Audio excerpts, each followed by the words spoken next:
नानक एक मुसलमान नवाब के घर मेहमान थे।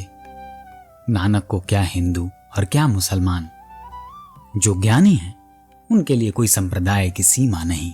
उस नवाब ने नानक को कहा कि अगर आप सच में ही नहीं मानते कि कोई हिंदू है कोई मुसलमान है तो आज शुक्रवार का दिन है, हमारे साथ नमाज पढ़ने चलिए। अब नानक राजी हो गए, पर उन्होंने कहा कि अगर तुम नमाज पढ़ोगे तो हम भी पढ़ेंगे। नवाब ने पलटकर कहा कि यह भी कोई शर्त की बात हुई, हम तो नमाज पढ़ने ही जा रहे हैं। पूरा गांव इकट्ठा हो गया, हिंदू मुसलमान सब इकट्ठे हो गए और हिंदुओं में तो तहलका मच गया। नानक के घर के लोग भी पहुंच गए कि यह क्या कर रहे हो। लोगों को लगा कि नानक मुसलमान होने जा रहे हैं। लोग अपने भय से ही दूसरे को भी तौलते हैं। नानक मस्जिद गए, नमाज पढ़ी।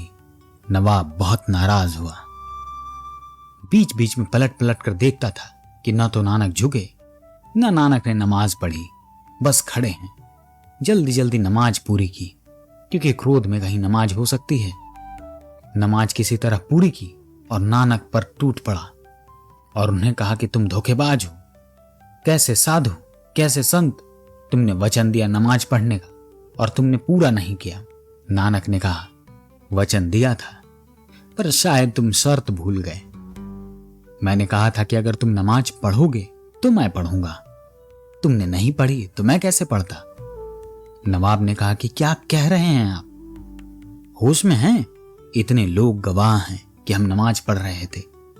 नानक ने कहा इनकी गवाही मैं नहीं मानता, क्योंकि मैं तुम्हें देख रहा था कि तुम्हारे भीतर क्या चल रहा था। तुम काबुल में घोड़े खरीद रहे थे। अब नवाब थोड़ा हैरान हुआ, क्योंकि खरीद वह घोड़े ही रहा था। उसका अच्छे से अच्छा घोड़ा मर गया था उसी दिन सुबह। वह उसी की पीड़ा से भरा था। नमाज क्या खाक पड़ता। वह यही सोच रहा था कि कैसे काबुल जाऊं, कैसे बढ़िया घोड़ा खरीदूं, क्योंकि वह घोड़ा उसकी शान थी, इज्जत थी। और नानक ने कहा कि यह जो मौलवी है तुम्हारा, जो नमाज पढ़वा रहा है, यह खेत में अपनी फसल काट रहा था। और यह बात बिल्कुल सच थी। मौलवी ने भी कहा कि बात तो सच है, फसल पक गई है और काटने का दिन भी आ गया है। गांव में मजदूर नहीं मिल रहे हैं और चिंता मन पर सवार है। नानक ने कहा कि अब तुम बोलो, तुमने नमाज पढ़ी जो मैं साथ दूं?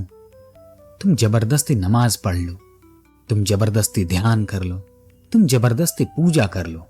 जो तुम कर रहे हो इसका कोई मूल्य नहीं है। क्या तुम्हारे भीतर चल रहा है? तुम पत्थर की मूर्ति की तरह बैठ जाओ, इससे क्या होगा? शरीर को साध दोगे, इससे क्या मन सधेगा? मन में तो वही चलता रहेगा जो चल रहा था, और भी जोर से चलेगा, क्योंकि जब शरीर काम में लगा था तो शक्तियां बटी हुई थी। अब शरीर बिल्कुल शांत है, बिल्कुल निष्क्रिय है, तो सारी शक्ति मन को मिल गई। अब मन में और जोर से विचार उठेंगे। इसीलिए लोग जब ध्यान करने बैठते हैं तब ज्यादा विचार आते हैं। जब पूजा करने बैठते हैं तब बाजार का मूल्य याद आने लगता है। जब भी बैठते हैं, घंटी बजाते हैं मंदिर जाकर, तभी पाते हैं कि भीतर न मालूम क्या खराबी है। ऐसे सब ठीक चलता है। सिनेमा देखने बैठ जाए तो थोड़ी मौन आ जाती है, थोड़ी शांति हो जाती है, लेकिन मंदिर में, मस्जिद में, गुरुद्वारे में बिल्कुल शांति नहीं। आखिर बात क्या है? गुरु नानक कहते हैं कि चुप होने से कुछ न होगा। उस मौन को नहीं पाया जा सकता। चाहे कितना भी हम ध्यान लगा लें, चाहे कितने दिन रात क्यों न बैठ लें, इससे कुछ भी नहीं होगा। भूखों की भूख नहीं जाएगी, यद्यपि हम पूड़ियों के पहाड़ ही क्यों न इकट्ठा कर लें, क्योंकि यह भूख पूड़ियों से भरने वाली नहीं है। यह जो ध्यान की भूख है, यह जो परमात्मा की भूख है, यह कोई साधारण भूख नहीं है। इस संसार में कोई भी चीज इसे बुझा ना सकेगी। यह तृष्णा अनूठी है, और परमात्मा ही उतरे अगर ध्यान बनकर तो ही बुझ सकती है। अगर विचार पसंद आ रहे हो तो चैनल को सब्सक्राइब करना ना भूलें और अपने दोस्तों और फैमिली के साथ शेयर जरूर करें। धन्यवाद।